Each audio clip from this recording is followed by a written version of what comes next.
Les dangers liés à l'utilisation d'Internet et des téléphones portables expliqués aux élèves de la capitale burkinabé.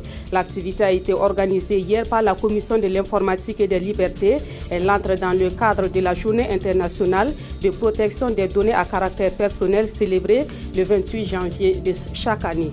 Voilà qui fait la une de cette édition. Bonjour à toutes et à tous et merci de nous suivre. Tout d'abord, nous prenons la direction de la primature. L'ambassadeur d'Allemagne et le Premier ministre ont revisité les grandes lignes de la coopération entre l'Allemagne et le Burkina Faso. Cette coopération tient désormais compte du contexte actuel marqué par le terrorisme international dont le Burkina vient d'être victime. Les échanges sur la coopération entre les deux pays ont eu lieu ce matin au cours d'une audience. Jean Zongo et Jérémy Koulibaly. Le Burkina Faso va bénéficier de 55 milliards de francs CFA sur 3 ans de la part de la République fédérale d'Allemagne. Cette somme est destinée au financement notamment de l'agriculture, de la décentralisation et de la sécurité alimentaire.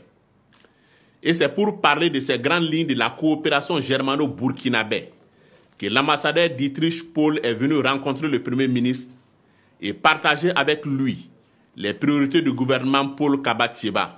Monsieur le Premier ministre, il a aussi détaillé les priorités du gouvernement, notamment la question de valider, valoriser notre collaboration dans l'intérêt de la jeunesse, de la jeune population, surtout dans le secteur de l'éducation, des nouveaux emplois. Et donc, on s'est mis d'accord de vraiment rester en contact étroit. Le contexte national et international de la coopération est cependant marqué par les enjeux liés aux défis sécuritaires. Je n'ai pas peur. En fait, hélas, il faut le dire, le terrorisme est devenu un phénomène international. On peut y être attrapé en Europe et en Afrique. C'est ensemble que nous devons lutter contre le terrorisme et c'est ensemble qu'on va vraiment être en succès. Je pense que notre société libre vaincra. Dans cette lutte, l'ambassadeur d'Allemagne a aussi rappelé l'importance du Burkina Faso dans la préservation de la paix et de la stabilité sous-régionale. Hier, 28 janvier, la communauté internationale a célébré la journée de protection des données à caractère personnel. Au Burkina Faso, c'est en classe que la Commission de l'informatique et des libertés, la CIL, a célébré cette journée. Elle a initié une séance d'éducation au numérique au profit des élèves du collège Notre-Dame de Kolonaba de Ouagadougou. Les écueils à éviter sur le net et dans l'utilisation des téléphones portables ont été exposés aux élèves de cet établissement. Salifou Belem et Draman Guéné. La Commission de l'informatique et des libertés, CIL, célèbre la journée internationale de protection des données à caractère personnel avec les élèves du collège Notre-Dame de Kolonaba. Ici, il est question d'exposer à ces apprenants les effets pervers du numérique. On va leur présenter les dangers liés à l'utilisation des réseaux sociaux et Internet de manière générale. Et de manière spécifique, c'est beaucoup plus leur apporter des conseils pour qu'ils puissent aborder ce monde numérique-là avec beaucoup plus de prudence. Nous avons des sketchs, nous avons des films que nous projetons, des films de sensibilisation. Nous avons des jeux questions-réponses qui amènent les enfants d'abord à connaître ce que c'est que la CIL, ce que c'est que nos missions et comment ils doivent se protéger. Depuis 2014, cette campagne de sensibilisation de la CIL est initiée en vue d'informer les élèves sur la frontière qu'il y a entre l'utilisation des TIC et leur vie privée.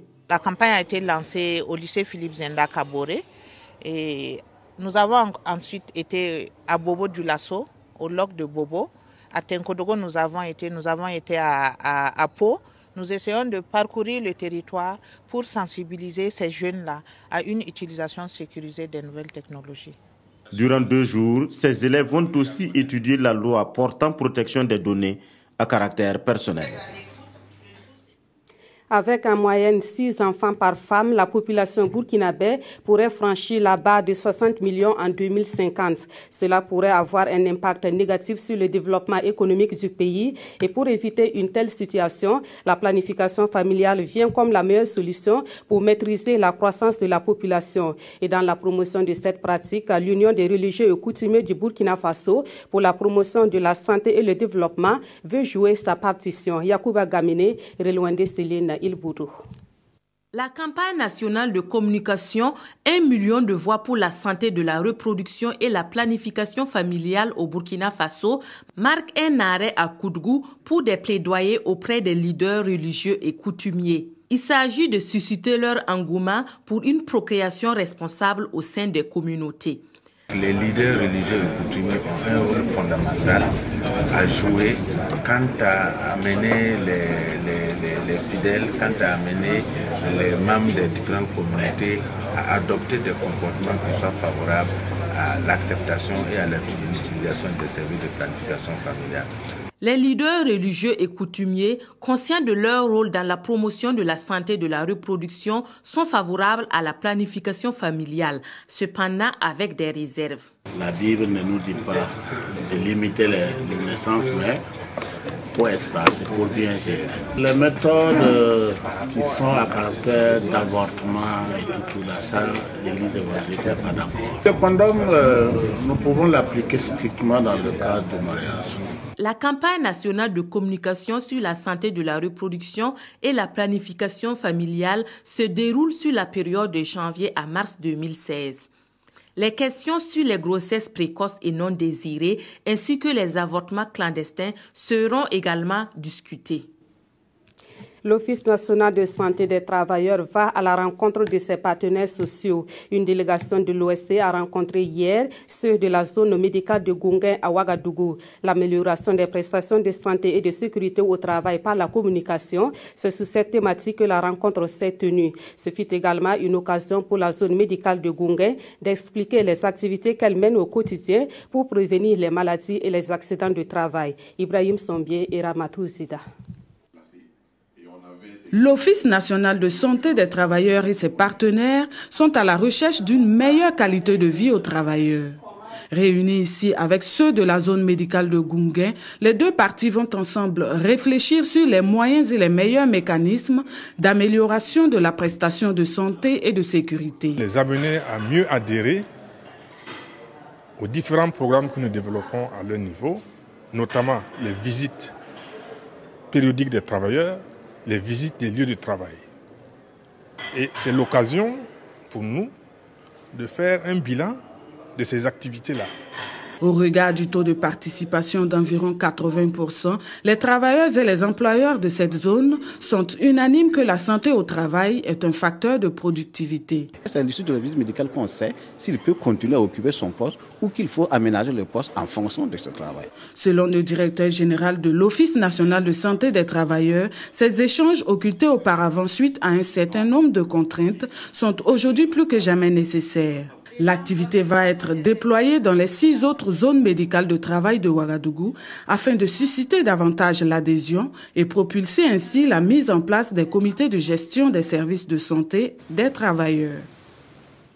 Dans l'actualité également, les recettes publiques et le potentiel fiscal en faveur de la femme et de l'enfant burkinabé ont fait l'objet d'une étude. Les résultats de cette étude ont été analysés hier par les membres du comité de pilotage. Cette analyse a abouti à l'amendement de l'approche méthodologique de l'étude. L'étude a été conduite par le cabinet associé à management et développement, Jean-Eudes Bayala et Oumou Sissi. Les membres du comité de pilotage, de la société civile et les partenaires techniques et financiers réfléchissent sur la méthodologie appropriée pour l'étude de l'analyse publique et du potentiel fiscal en faveur de l'enfant et de la femme au Burkina Faso. Il s'agit également pour eux de discuter la note de cadrage de cette étude. Notre taux de pression fiscale est en deçà des attentes et même au niveau des normes communautaires. C'est la raison pour laquelle cette étude est menée pour pouvoir nous permettre d'avoir suffisamment d'éléments pour mobiliser davantage de ressources. Le comité de pilotage bénéficie de l'appui de l'UNICEF pour la réalisation de cette étude. L'UNICEF va soutenir financièrement ce processus et l'UNICEF aussi va soutenir techniquement ce processus-là. Nous avons des experts un peu sur ces questions qui vont appuyer, qui vont être là pour travailler avec la partie nationale. L'objectif de cette étude est de permettre à l'État de mobiliser davantage de ressources propres pour faciliter l'accès de l'enfant et de la femme aux services sociaux de base. Le comité de pilotage du projet Emploi des jeunes et développement tient sa première session statutaire à Ouagadougou. Ce projet financé à près de 25 milliards de francs CFA ambitionne d'employer 3000 jeunes burkinabés. La session consacrée à l'examen du budget des activités de 2015 et à l'adoption du plan d'action pour 2016. Des précisions avec Issa Kafando et Omar Zombri.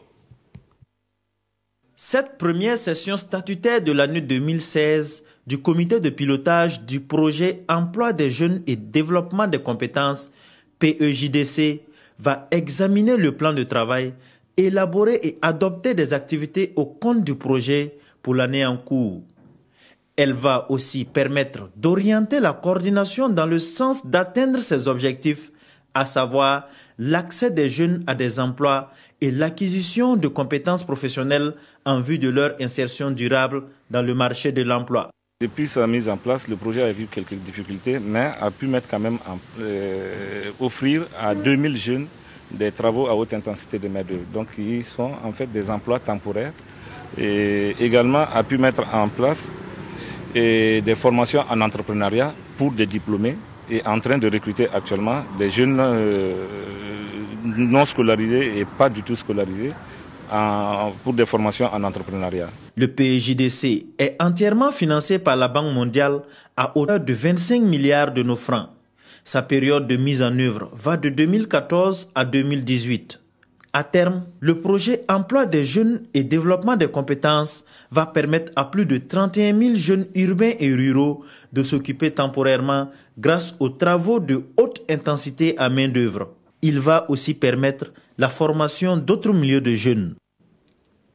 Des acteurs des sociétés industrielles sont en formation sur la gestion écologique de la substance toxique appelée PCB. Les PCB sont des déchets liquides déversés par les usines et ils sont particulièrement nuisibles à la santé et à l'environnement. Les bénéficiaires de la formation serviront de relais pour sensibiliser leurs collègues dans les sociétés industrielles. La formation qui se tient à Ouagadougou est initiée par le Centre régional des conventions de Bâle et de Stockholm pour les pays francophones, Amadou Ilboudo et Yolande Lompo. C'est une rencontre sur la sauvegarde de l'environnement mondial à laquelle ont répondu les acteurs des sociétés industrielles. Avec le Centre régional des conventions de Bâle et de Stockholm pour les pays d'Afrique francophone, ils vont étudier les voies et moyens afin d'éviter que les équipements et huiles contaminées au PCB ne soient cédés au secteur informel qui les manipule sans précaution adéquate. S'agissant des PCB, chloribiphénil, ce sont donc des huiles qui sont contenues dans des transformateurs, des compagnies de production, de transport et de distribution d'électricité. Et c'est avéré que ces huiles, donc une fois qu'elles ne sont pas bien gérées, libérées dans la nature, peuvent avoir des impacts négatifs sur l'environnement et sur la santé humaine. La présente formation vise à réduire les risques environnementaux et de santé publique par l'introduction de pratiques de gestion écologiquement rationnelle des huiles et équipements contaminés. Les pays qui ont signé et ratifié ont convenu de les éliminer des circuits d'ici 2028 au plus tard. Une fois outillées, ces personnes ressources seront chargées de communiquer au ministère en charge de l'environnement toutes les informations relatives au PCB de leur société industrielle. Retour au Burkina Faso pour parler de sport. La Sfaïnega et les Faux s'affronteront demain à Ouagadougou. Ce match entre dans le cadre de la 10e journée du championnat national de football. Et c'est sans conteste l'opposition qui sera le plus suivie. Et déjà, la température monte comme l'ont constaté nos reporters lors de la conférence de presse d'avant-match, Daouda Ouattara et Khalifa Ouattara. L'ASFA n'a jamais joué pour jouer. L'ASFA joue toujours pour les premiers rôles. Un ASFA et RCK, là, il joue pour le titre. C'est un match que même les vieux qui ne viennent pas au terrain vont se présenter au terrain. Un derby reste un derby. Et nous savons que ce match-là, c'est comme ce que j'ai dit ici, tout ce qui est caché en bas va sortir parce que c'est IFO ASFA. Les hostilités ont déjà commencé. Les jeux sont ouverts, la pression monte et le match lui promet d'être alléchant. C'est le derby le plus chaud de la capitale. L'ASFA Nyenega et sa rivale de tous les temps, l'étoile filante de Ouagadougou. Ce match entre les deux clubs les plus titrés du pays est bien l'attraction de cette 10e journée du championnat national division. Un derby se gagne pour se mettre en confiance, pour marquer sa suprématie. Et dans un camp comme dans l'autre, la pression est palpable. Chacun veut gagner, surtout contre l'étoile, parce que, 3 défaites, une victoire contre l'étoile, et apaiser un temps soif pour nos supporters. Quel que soit, il faut asseoir, même si on prend des bouteilles, on met là, il faut asseoir. D'abord, c'est de lancer un message à l'endroit des supporters de l'EFO. On n'a qu'à rester calme. Nous, on sait ce qu'on a préparé. Ils ne seront pas déçus. À côté du derby, un autre match, RCK AS Sonabel, fait l'objet d'un autre enjeu. Les acteurs, eux, promettent aux supporters de jouer les partitions ce samedi au stade du 4 août, sur le coup de 15 heures. Voilà, sachez donc que la RTB, au cœur des grands événements, sera donc au cœur de cette opposition. ASFA Nyenega EFO, le match sera retransmis pour vous en direct demain, donc sous le coup de 15 heures. Et pour terminer, l'ancien président ivoirien Laurent Gbagbo et Charles Blé Goudé, dont le procès s'est ouvert hier à la Cour pénale internationale, ont tous plaidé non coupables. Le sujet fait la une des quotidiens de ce vendredi. Les journaux du jour nous apprennent également qu'un convoyeur de cars de transport burkinabé a été interpellé en territoire ivoirien. Des précisions dans la revue de presse signée Abdoul Rasmane Zongo. Un car transportant des armes arrêté à Ferkessédougou rapporte aujourd'hui au Faso. Les douaniers de Ferkessédougou, selon le journal, ont découvert un sac dissimulé dans un coin du car, puis un important lot de munitions de pistolets automatiques et 2 fusils appartenant au convoyeur du car en provenance du Burkina Faso. Et le journal de se demander comment est-ce que le convoyeur a pu traverser la frontière Burkina-Côte d'Ivoire sans se faire prendre en cette période d'attaque terroriste.